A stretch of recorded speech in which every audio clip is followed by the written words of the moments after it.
জানা যাবে আমেদাবাদ দুর্ঘটনার আসল কারণ, কিভাবে বিমান দুর্ঘটনার রহস্যভেদ করে ব্ল্যাক বক্স। 1950 সাল থেকেই এই বক্স ব্যবহার করা হয়। বিমান দুর্ঘটনা তদন্তে কেন এত গুরুত্বপূর্ণ এই ব্ল্যাক বক্স? সংবাদ সংস্থা জানিয়েছে, সব প্লেনেই দু রকমের ব্ল্যাক বক্স রাখা থাকে, এটাই নিয়ম। একটি ককপিট ভয়েস রেকর্ডার সিভিআর, অপরটি ফ্লাইট ডেটা রেকর্ডার এফডিআর। কোনো দুর্ঘটনা হলে এই দুই রেকর্ডিং থেকেই কী ঘটেছিল সেটার একটা ছবি ভেসে ওঠে তদন্তকারীদের সামনে। ফ্লাইট ডেটা রেকর্ড থেকে পাওয়া যায় অক্ষাংশ, দ্রাঘিমাংশের হিসেব, কোন দিকে যাচ্ছিল বিমান, কত স্পিড ছিল, এমন মোট 80 রকমের তথ্য পাওয়া যায়। বিমান দুর্ঘটনা মানেই ধ্বংসাবশেষ, পুড়ে যাওয়ার সম্ভাবনা প্রবল। ফলে কেন বিমান দুর্ঘটনা হয়েছে তা খতিয়ে দেখতে সমস্যা হয় তদন্তকারীদের। তাহলে উপায় কী?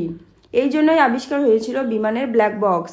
এই বক্স আসলে দুটি কমলা রঙের মেটালিক বাক্স, যার মধ্যে থাকে রেকর্ডার। 1950 সাল থেকে এই বক্স ব্যবহার করা হয়। কোনো বিমান দুর্ঘটনার মুখোমুখি হলে ঠিক কী কারণে বিপদের সম্মুখীন হতে হয়েছিল তা আগেই বোঝা সম্ভব হতো না তদন্তকারীদের পক্ষে।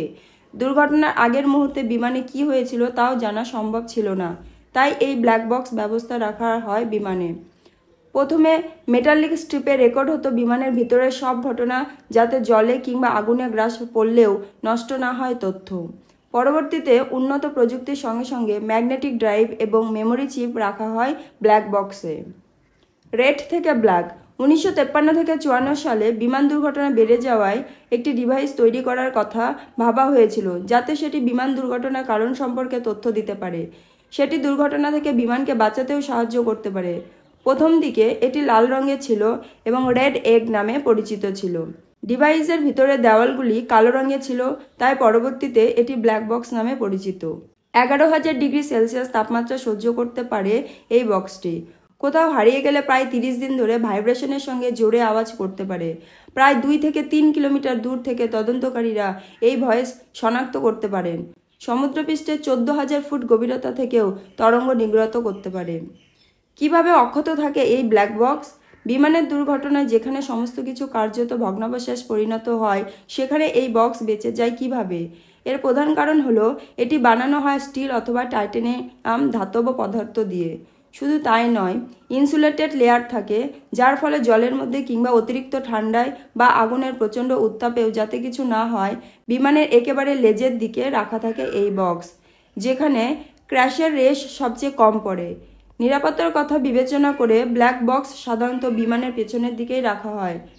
এটি টাইটানিয়াম ধাতু দিয়ে তৈরি, এটি টাইটানিয়াম বাক্সে আবদ্ধ থাকে সেটি। এখনও স্থলভাগে বা জলভাগে ব্ল্যাক বক্স থেকে 30 দিন ধরে আল্ট্রাসাউন্ড সিগন্যাল বেরোতে থাকে, যাতে কোনো র্যাডারে তা ধরা পড়ে তদন্তকারীরা খুঁজে পায়। তবে ব্যতিক্রম ঘটনা আছে, যেমন মালয়েশিয়ান বিমান দুর্ঘটনায় ব্ল্যাক বক্সটি খুঁজেই পাওয়া যায়নি। ব্ল্যাক বক্সের মধ্যে দুটি আলাদা বাক্স থাকে। ফ্লাইট ডেটা রেকর্ডার, এই বক্সে ফ্লাইটের দিক নির্দেশ, উচ্চতা, জ্বালানি, গতি, টার্বুলেন্স ও কেবিনের ভেতরে নানা তথ্য থাকে। প্রায় 25 ঘন্টা ধরে 80 ধরনের বিভিন্ন ডেটা রেকর্ড করতে পারে এটি। আরেকটি হলো ককপিট ভয়েস রেকর্ডার। এই বক্সটি শেষ 2 ঘন্টার মধ্যে বিমানের মধ্যে ঘটে যাওয়া শব্দ রেকর্ড করে। ড্রিমলাইনার AI-171-এর বিপর্যয় রহস্য জানতে হাতিয়ার সেই ব্ল্যাক বক্স। ব্ল্যাক বক্সে কি কি তথ্য থাকে, কিভাবে তা জানায় দুর্ঘটনার আসল কারণ? ব্ল্যাক বক্স ঠিক কী ঘটেছিল সেই মুহূর্তে, সব রহস্য লুকিয়ে রয়েছে 2 ব্ল্যাক বক্সে। ইতিমধ্যে একটি উদ্ধার করা গেলেও খোঁজ চলছে আরেকটির।